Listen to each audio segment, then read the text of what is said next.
Marc Lijour, merci beaucoup d'être avec moi aujourd'hui. J'espère que tu vas bien. Est-ce que tu voudrais, sans plus attendre, te présenter, s'il te plaît? Et bonjour Héloïse. Je suis ravi de rejoindre ton podcast.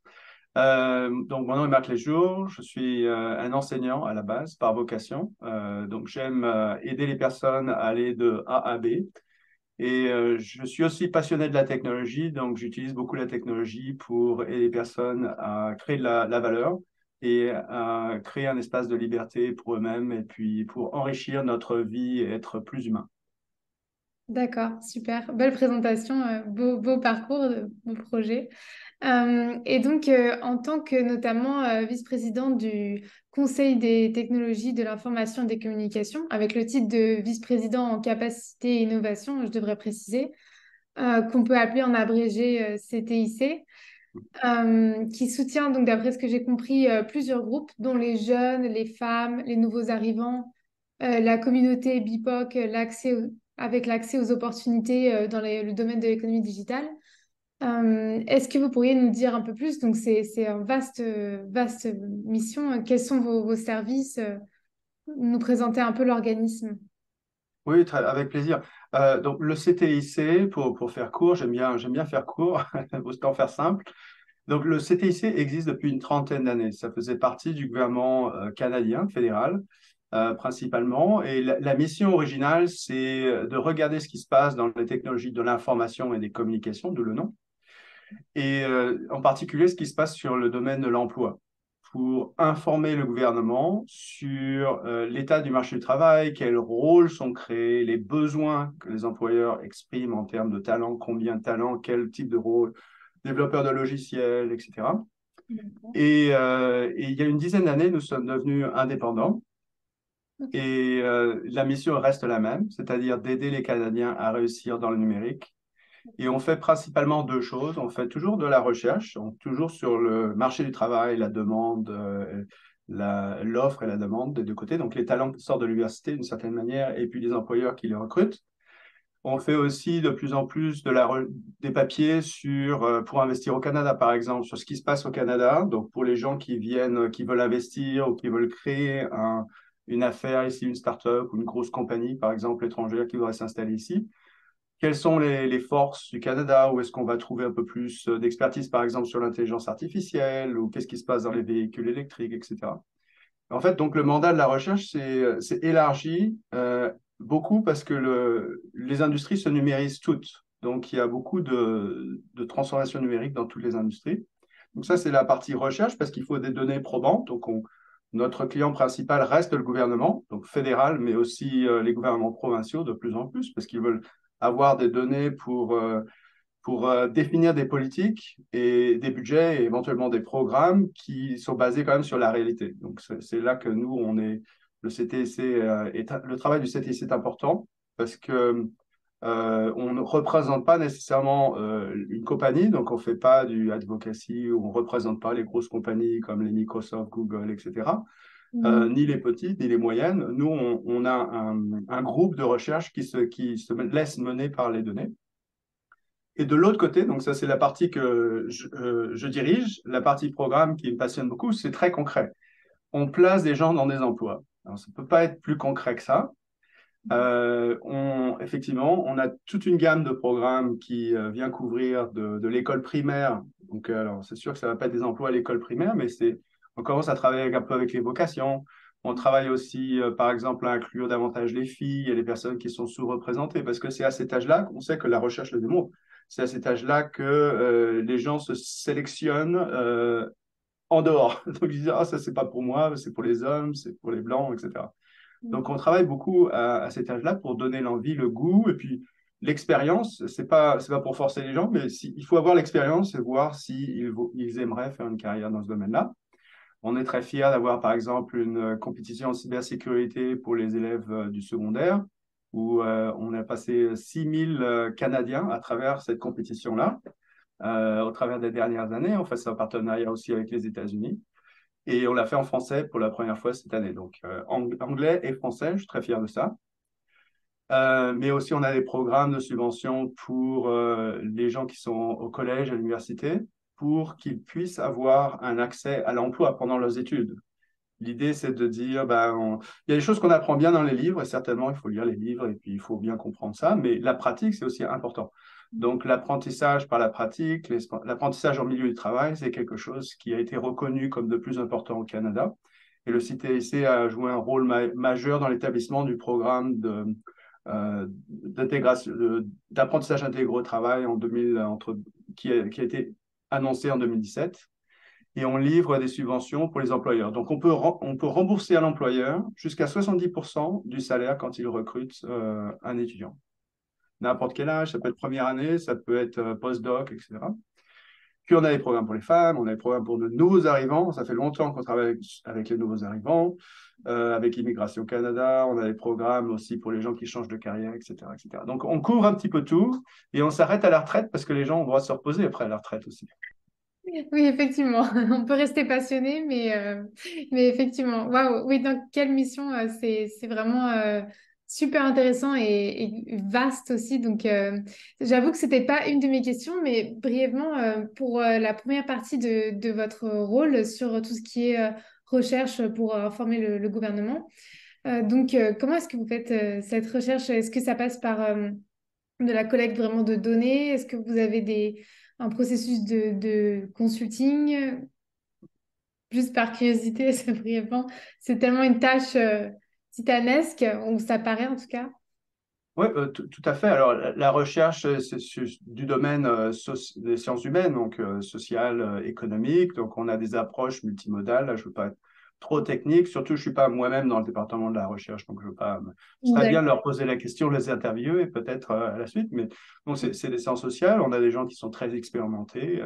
On va aller puiser dans différentes sources de données. Oui, on fait de la collecte de données primaires. On fait aussi, on a accès à des collecte de données secondaires, différentes bases de données sur le marché du travail, y compris Statistique Canada, mais aussi d'autres bases de données qui sont privées. On a développé des méthodes aussi à l'interne d'analyse de ces données. Et puis, comme on fait ça depuis 30 ans, on a une certaine vue aussi quand même longitudinale sur ce qui se passe. On est capable d'évaluer un peu les tendances. On D'accord. utilise aussi beaucoup de mathématiques. Je dis ça peut-être pour les jeunes aussi qui se demandent les maths à quoi ça sert. Donc, on fait des études stochastiques, par exemple, pour pouvoir prévoir qu'est-ce qui va se passer dans 5 ans en fonction des données des données qu'on a actuellement. Ok, ok, super intéressant, merci.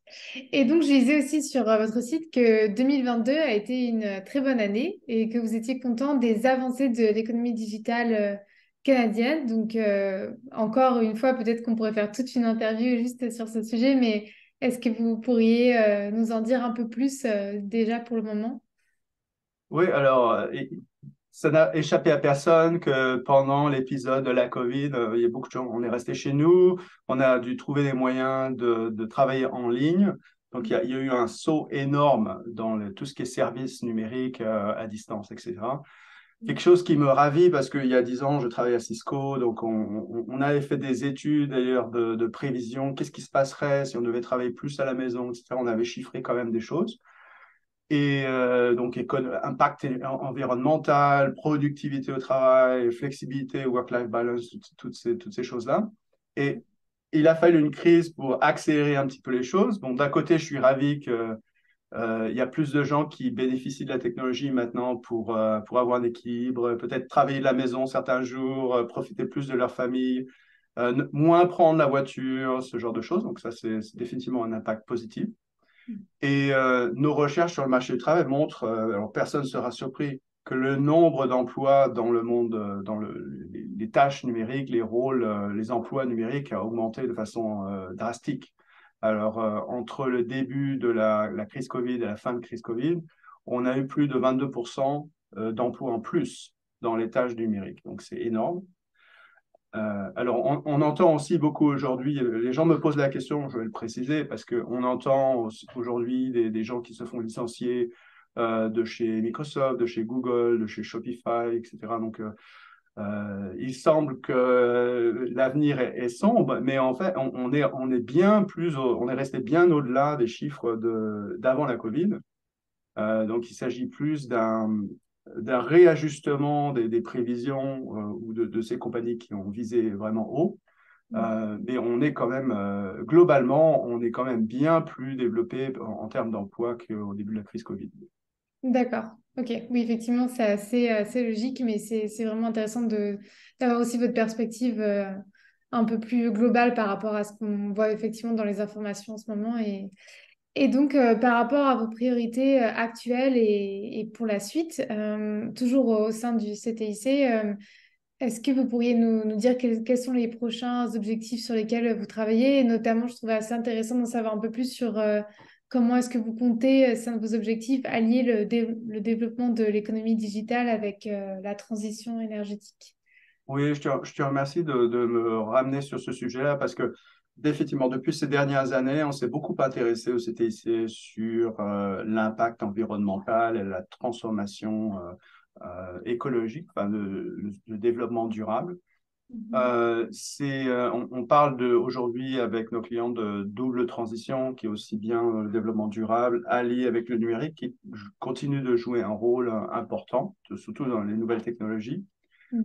Euh, Ça crée, comme personne pourra en douter, ça crée aussi des grands changements dans la forme du marché du travail. Donc, il y a certains emplois qui deviennent un peu obsolètes. Alors, on voudrait limiter, par exemple, je parle des politiques, là, c'est pas sous notre contrôle, mais les gouvernements veulent limiter l'utilisation des énergies carbonées, du pétrole notamment, aussi du charbon principalement. À la limite, le charbon, c'est pas très bon pour l'environnement.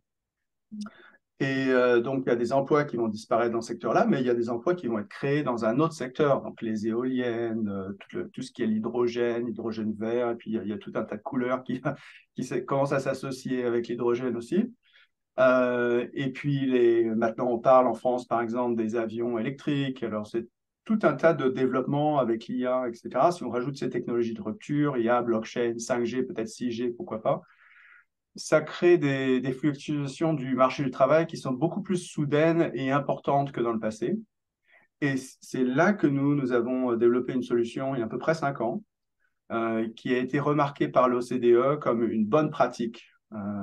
Donc, on va dans une région et on combine les deux côtés de nos deux jambes, en fait, la partie recherche qui nous aide à bien mesurer ce qui se passe, parce qu'il faut quand même avoir des données précises, et la partie programme, où on est capable de prendre une cohorte de personnes qui vient dans une industrie qui est un petit peu descendante, qui sont par exemple au risque de perdre leur emploi et qui ont déjà peut-être perdu leur emploi pour certains.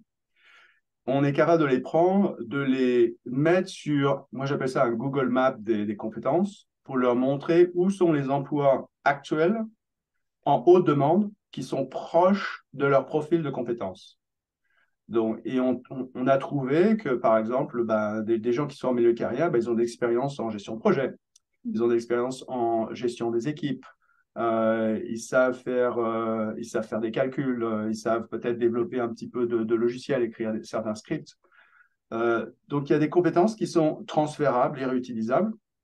Et avec l'outil qu'on a développé de cartographie des compétences, on est capable de leur dire à quelle distance ils sont d'un emploi ou à quel point ils sont d'être recrutés dans un autre emploi qui, lui, est en pleine croissance. Donc, on peut chiffrer ça. Et on peut aussi leur dire quelles sont les compétences précises que l'employeur exigerait pour cet emploi. Donc, mettons qu'une personne serait proche d'un emploi de gestionnaire de projet ou de scientifique des données, on pourrait lui dire, regarde, va chercher Tableau ou forme-toi sur Scrum afin d'augmenter tes chances d'être employable. Mhm. Donc ça, c'est quelque chose qui m'occupe beaucoup en ce moment. On en a fait une demi-douzaine de ces projets-là. Avec les jeunes, par exemple, de moins de 30 ans, on a fait un projet qui a été conclu l'année dernière. Où, on a pu faire une étude d'impact et un cas d'étude. On a eu 95% de réussite en placement des jeunes dans un emploi qui correspond à leur domaine de compétences. Euh, D'accord. voilà, donc principalement, c'est ça qui m'intéresse beaucoup pour assister le pays dans sa transformation, ses doubles transformations, continuer à développer économiquement. Et je suis sûr que tu vas me poser la question aussi, mais on commence à déborder un petit peu, à s'intéresser aussi à d'autres pays où on est en conversation pour les aider également. Donc ça, c'est aussi une zone de développement pour le CTIC. Waouh, ok, super intéressant. Oui, effectivement, ça m'a un peu trotté dans la tête, mais j'ai tellement de questions, c'est un peu difficile de savoir où mettre la priorité, mais avec plaisir si on a un peu de temps ensuite. Là, tout de suite, que pareil, toujours dans le thème de justement de l'accompagnement, du travail que vous faites en accompagnement, j'étais aussi curieuse d'en savoir un peu plus sur la question de l'égalité des Mhm. genres dans le monde de la tech dont on parle de plus en plus, il me semble, et effectivement, c'est quelque chose qui vous tient à cœur au CTIC, donc j'aurais bien aimé savoir comment est-ce que concrètement vous essayez de soutenir cet objectif. Tu Voilà, disais tout à l'heure un peu déjà, donc qu'effectivement, c'est vrai que ça vient dès l'école quand on est petit, essayer de s'assurer que les deux genres soient inclus, mais est-ce que tu aurais d'autres points à préciser? oui, absolument. C'est tout à fait, on tient ça. C'est la mission du CTC d'aider tous les Canadiens, les Canadiennes, enfin tous ceux qui résident au Canada, sans oublier personne, à réussir dans le numérique. Puis c'est aussi un intérêt personnel, comme enseignant ma pratique en salle de classe. Je faisais pas une ligne entre les étudiants ou les élèves que j'aimais aider et les autres non. Donc ça, c'est vraiment comment est-ce qu'on essaie d'aider tout le monde dans son unicité, aussi, à partir de là où la personne se trouve. Évidemment, il y a tout un aspect personnel, de développement personnel. Donc pour le CTIC a développé quand même un certain nombre de programmes. Actuellement, on a deux programmes pour les femmes en particulier. Mhm. Euh, donc, il y en a un pour aider les femmes à monter dans la hiérarchie d'une compagnie, donc pour atteindre les fameux postes exécutifs et percer le plafond de verre, comme on dit. Il y a aussi un autre projet sur lequel on travaille actuellement pour identifier les obstacles qui continuent d'être en place et pour les femmes. Et on est en train de bâtir un toolkit justement pour aider les employeurs à être plus accueillants, plus inclusifs dans leurs pratiques, parce qu'il y a beaucoup d'obstacles, les gens sont pas conscients. On parle des biais inconscients. Donc, les gens reproduisent simplement des patterns, des formes d'agir qui sont en fait du siècle passé et qui représentent pas du tout les pratiques d'aujourd'hui. Car aujourd'hui, on sait que la recherche nous démontre que euh, la diversité, en fait, aide à augmenter, à avoir un impact aussi économique. Donc, non seulement on a quand même une atmosphère de travail plus agréable, parce qu'il y a quand même encore beaucoup de femmes qui abandonnent, qui rentrent dans les STEM, dans la tech, D'accord. et qui au bout d'un moment partent. Alors, on peut se poser la question pourquoi elles partent. Peut-être que bon, on entend aussi des histoires des cas précis de femmes qui sont quand même isolées et qui passent quand même un sacré mauvais moment. Et puis, je parle des femmes, mais bon, toi, tu as dit deux genres, mais on parle aujourd'hui plus d'un spectre de genres. Puis, il y a toutes les personnes d'ethnies différentes. En Ontario, il me semble qu'il y a 14 grounds of discrimination. Donc, évidemment, on est humain, on a chacun de multiples facettes. L'important, c'est pas tellement les facettes, l'important, c'est que chacun réussisse dans son unicité. Mhm. Et, Mhm. euh, et on prépare encore, on est en train de préparer quelques autres projets, donc je ne peux pas en parler maintenant, mais si on en parle peut-être dans 6 mois, dans un an, je serais ravi de faire des belles annonces. D'accord, avec plaisir, oui, super. Et puis pour l'instant, dans l'intervalle, je mettrai quelques liens en dessous de la vidéo vers des ressources sur votre site sur ces thématiques-là. Absolument.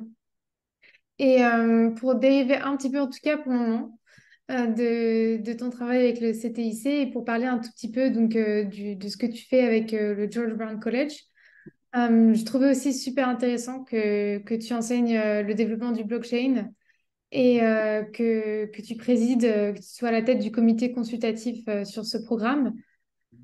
Donc, pour quelqu'un qui est pas du tout dans la tech et qui sait un peu le minimum, est-ce que tu voudrais bien me dire, et j'imagine que je serai peut-être pas la seule dans l'audience, comment est-ce que tu envisages, comment est-ce que tu imagines le blockchain changer le monde du travail et quel type d'emploi ou d'entreprise vont être intéressés à embaucher tes étudiants?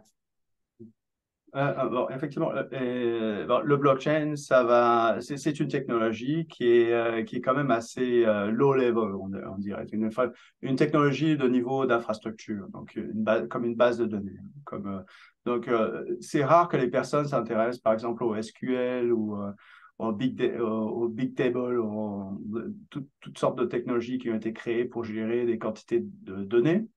Mhm. Mais à la fin, oui, on est tous en fait impliqués dans les résultats de tout ça. Donc, on a parlé un petit peu des changements dans les emplois. Donc, le blockchain permet, par exemple, de créer des contrats intelligents, donc des smart contracts en anglais, qui permet d'automatiser certaines actions. Donc, dans le domaine de l'assurance, c'est un domaine en particulier où si certaines preuves sont apportées, automatiquement, une certaine action peut être mise en compte. Donc, ça peut remplacer tout un tas de gens dont le travail est de regarder des papiers, de vérifier que toutes les données sont là. Donc, ça pourrait éliminer quand même une quantité de travail administratif, de bureau. Maintenant, est-ce que maintenant, c'est peut-être pas les travaux aussi qui sont les plus enthousiasmants. Donc, ça peut aussi permettre aux gens de se libérer ces tâches-là et de faire des travaux un peu plus créatifs et un peu plus humains, comme par exemple servir la clientèle. On retrouve la blockchain beaucoup, en fait, si on regarde les investissements, c'est surtout les services financiers. Tout ce qui est aussi la chaîne d'approvisionnement. Donc, D'accord. service financier, par exemple, si tu veux transférer de l'argent dans un autre pays, Mhm. bah, il y avait certaines banques, il n'y a pas si longtemps, qui s'appelaient au téléphone, ils disaient, j'ai envoyé de l'argent, et puis ils mettaient un post-it sur l'écran, et ils s'envoyaient l'argent comme ça, après ils faisaient la réconciliation, enfin, il y a des choses, tu te dis, c'est pas possible au temps de l'Internet. Donc, la blockchain permet quand même de rendre un peu tout le monde euh, de rendre les choses plus transparentes et d'avoir. Qu'est-ce que c'est qu'une blockchain en fait? C'est un fichier, imagine un fichier Excel partagé avec tout le monde, donc tout le monde voit la même chose. Mhm. Mhm. Oui, oui, d'accord, ok. Merci. Oui, non, effectivement, c'est intéressant de savoir aussi comment est-ce que ça va permettre de transitionner vers des tâches plus créatives. J'avais pas forcément fait le lien jusqu'à maintenant, mais donc c'est une perspective fraîche pour moi. Merci. Et au niveau on pourra en parler plus longtemps, mais je voulais vraiment couvrir un petit peu toutes les différentes initiatives, tout ce que tu fais. Au niveau de tes activités associatives, donc tu as cofondé la French Tech de Toronto, donc qui permet de connecter les entrepreneurs francophones dans la région et de faire aussi un pont entre la France et le Canada pour les startups. Et j'ai vu que le 18 mai, donc il y a vraiment pas si longtemps, vous aviez eu votre French Tech America Summit. Donc je me demandais si c'était possible de revenir un peu sur cet événement et de nous dire qu'est-ce qui en est ressorti de particulièrement intéressant. Oui, je suis très curieux par nature, je pense que tout le monde l'aura remarqué. Donc, moi, comme enseignant, je me demandais toujours, mais où vont les gens, quelle est la technologie du futur et quels emplois auront mes étudiants. Donc, je me suis dit que je devais, par conscience, juste explorer ça. Et je me suis passionné bon, en plus des nouvelles technologies, par l'entrepreneuriat. La French Tech, c'est un programme qui fête ses 10 ans. D'ailleurs, j'étais à Paris la semaine dernière avec plusieurs ministres, avec l'ancienne ministre Fleur Pellerin qui avait lancé ça à l'époque, avec le ministre Lescure, avec le ministre Jean-Noël Barrot, et pour fêter les 10 ans de la French Tech. Ça nous permet en fait ici à Montréal, qui était la première ville à être labellisée, puis à Toronto, de planter le fanion et le fameux coq rouge là de la French Tech pour engager, mobiliser la communauté locale et démontrer, en fait, servir de vitrine à l'expertise, à l'excellence française. Donc, il se trouve que en 2017, je faisais partie d'une compagnie qui était membre fondatrice de la French Tech de Montréal.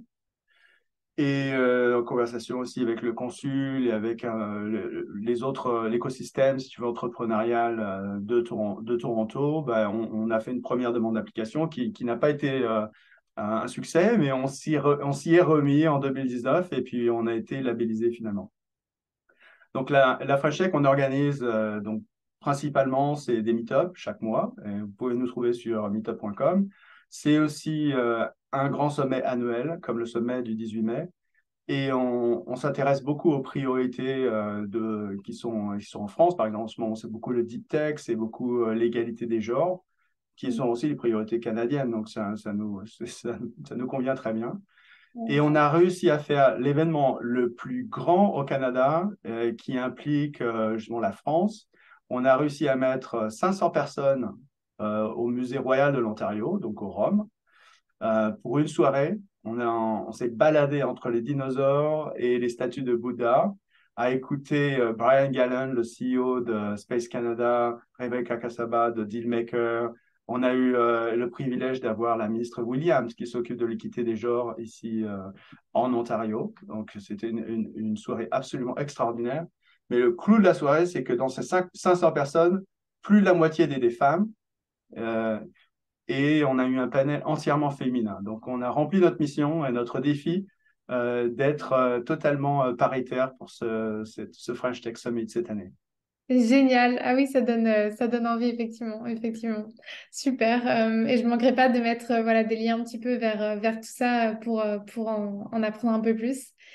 Et tu aides aussi Défi Toronto, avec lequel d'ailleurs vous avez un événement qui approche cette semaine, le 22 juin, avec Chain Safe. Je me demandais si tu voulais peut-être nous parler un tout petit peu de ça. Et puis pareil, je mettrai un lien aussi pour rappeler aux gens que ça arrive tout prochainement.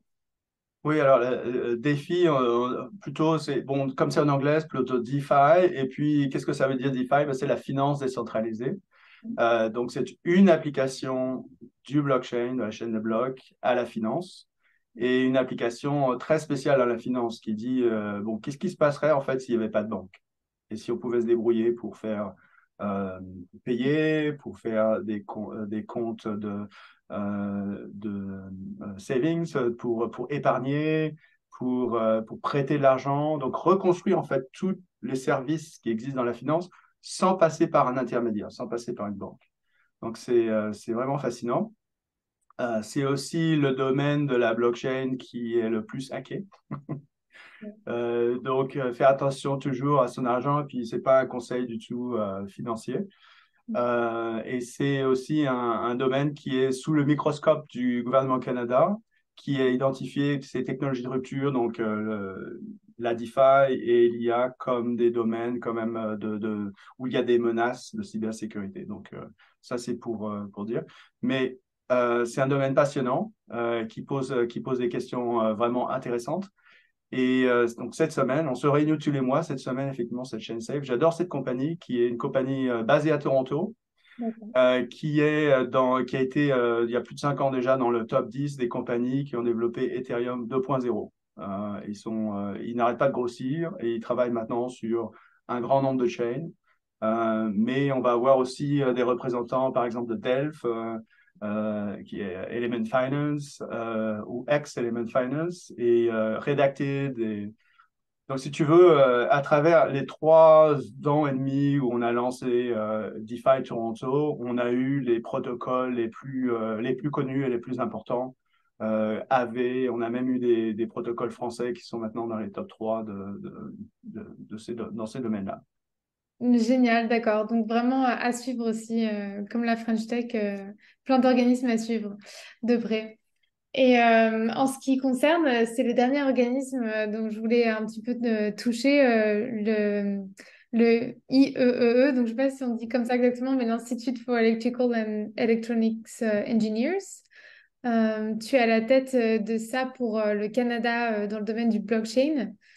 Et donc, c'est la plus grosse organisation au monde qui s'assure que les avancées technologiques profitent à l'humanité.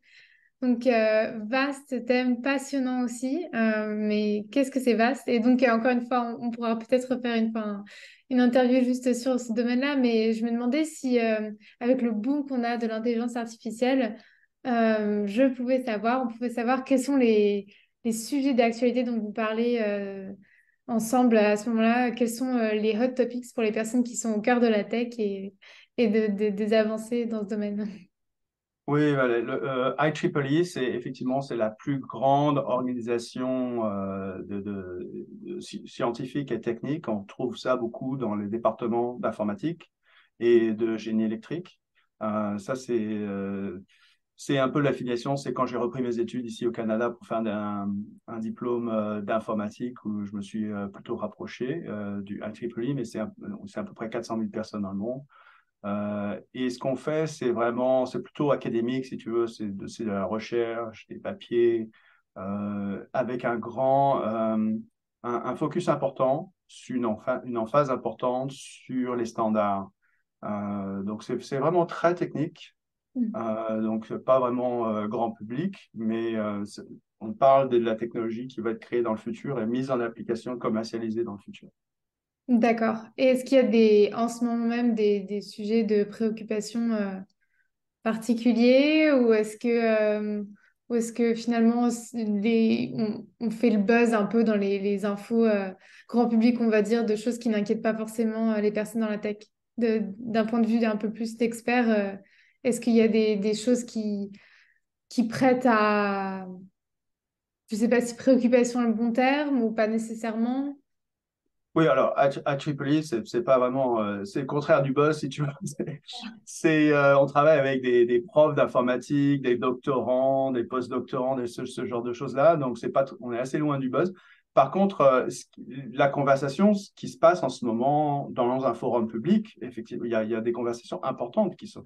Par exemple, la Banque du Canada a une consultation en ce moment sur les rôles des monnaies numériques de banque centrale.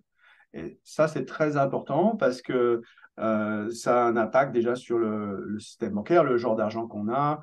On parle aussi des risques, par exemple, d'avoir une monnaie fondante, c'est-à-dire une monnaie programmée qui pourrait en fait se détruire avec le temps. Euh, Aussi, on parle beaucoup de la liberté, des droits aussi à la privacité. Donc, où est-ce qu'on place le curseur entre les avantages que pourrait donner une numérisation complète, si tu veux, de la monnaie nationale et les garanties à la sécurité qui sont quand même importantes, fondamentales dans une démocratie moderne. D'accord, ok. Super intéressant. Et merci beaucoup. Et vu qu'on a encore quelques minutes, je me permets de revenir juste sur quelque chose effectivement qui me trottait dans la tête et tu as posé un peu le sujet aussi, la question de savoir avec quel autre pays le Canada travaille et en partenariat, que ça soit donc avec le CTIC, mais aussi peut-être en dehors du CTIC dans le domaine de l'économie digitale, du blockchain aussi. Est-ce que le Canada a des partenaires principaux? Oui, du- Le Canada travaille beaucoup au sein du G7 avec les pays du G7. Donc, bien sûr, le Canada est proche des États-Unis. On a un partenariat privilégié avec les États-Unis, mais aussi avec l'Europe. Et puis, avec ma casquette binationale française et canadienne, je m'intéresse beaucoup à ce qui se passe en France. Comme je te le disais, j'étais à Vivatech la semaine dernière pour fêter les 10 ans de la French Tech, mais aussi Vivatech, c'est peut-être la plus grande conférence au monde. Maintenant, je ne sais pas, c'était 150 000 participants quand même à la porte de Versailles, avec des annonces quand même ambitieuses du gouvernement français sur les avions électriques, sur les startups industrielles, sur la deep tech, sur le futur de la French Tech, sur l'adoption des technologies dans les grandes compagnies. Il y a beaucoup de choses intéressantes qui pourraient intéresser d'ailleurs le Canada. Quand je travaillais au gouvernement du Canada, je peux mentionner, mais dans le passé, on avait un peu ces mêmes réflexions-là. Puis ce serait bon de revisiter un petit peu ce que fait la France dans ce domaine-là. Mais ça, le Canada on se regarde tous et on essaie un petit peu de mettre en place les meilleures pratiques de chaque côté de l'Atlantique.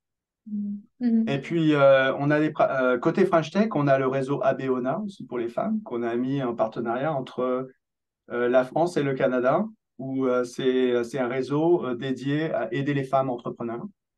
Et si tu vas sur ABONA Network, sur Google, puis on mettra le lien, je serais ravi de te le faire passer.